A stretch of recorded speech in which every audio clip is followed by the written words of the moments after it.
Hello, everyone, and welcome to this special episode of Tooth Teacher Tuesday. Now, I know what you're thinking. Today's not Tuesday, and that's what makes this episode special. Um, Wanted to do this episode because, as you know, the goal of this video series is to answer questions that come up in just the daily in and out of dentistry that the average person may not know about. And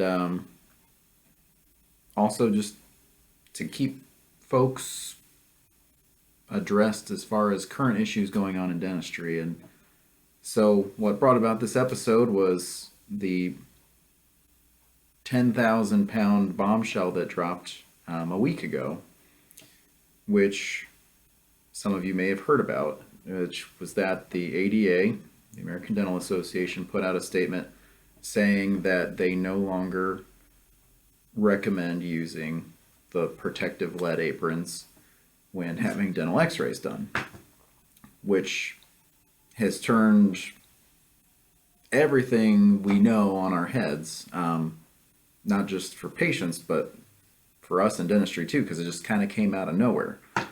So I spent the past week kind of pouring through all the publications that have come out relating to this and the ADA statement, and I've got it right here in front of me. So to kind of put some fears at ease, basically to break down this long article of mumbo jumbo, basically the ADA in this particular study that's a gathering of many studies over several years has found that the risk of developing any kind of health-related issue due to the radiation of dental x-rays is no higher for someone who doesn't wear the lead apron versus someone who does wear the lead apron. So it's not that they're saying wearing a lead apron is going to harm you. They're not saying that at all. It's basically just saying that if you don't, you're not at any greater risk of radiation poisoning, cancer, other health conditions. And there's a reason for this. This is the first time these guidelines have been updated in about 10 years. And the technology in dentistry has changed a lot in the last 10 years.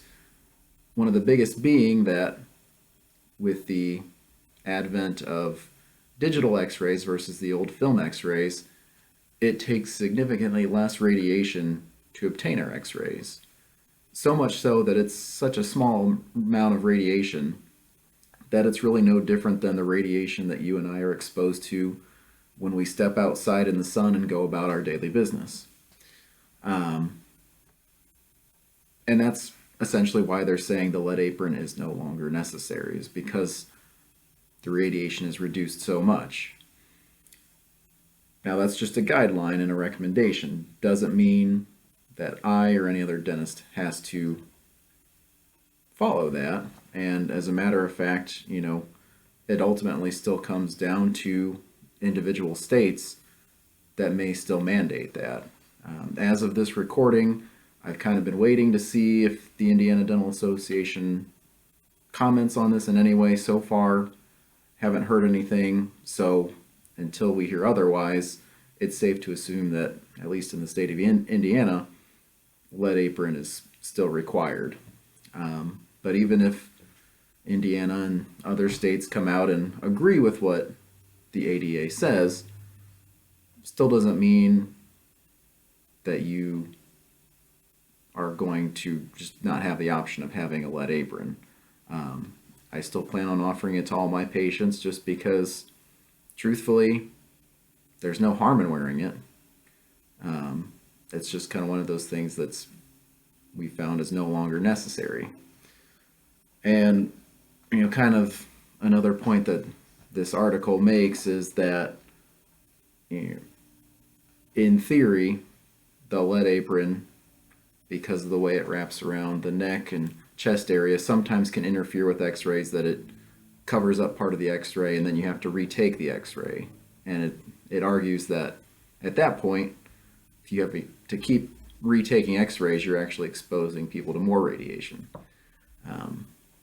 In my opinion, if you're having that much trouble getting a good x-ray, then you've got bigger problems going on, because it's really not that hard to get a good x-ray without getting blocked by the lead apron. So again, take home message, nobody panic. We're all still kind of figuring out what this means, but rest assured, most of us dentists are going to continue providing the lead apron for your x-rays, just because, again, there's no harm in wearing it, even if it's been deemed unnecessary at this point. So hope this puts some fears to rest. Thank you for tuning in to this extra special edition of Tooth Teacher Tuesday, and we'll pick things back up with our regular Tuesday block of programming this coming Tuesday. So have a great weekend.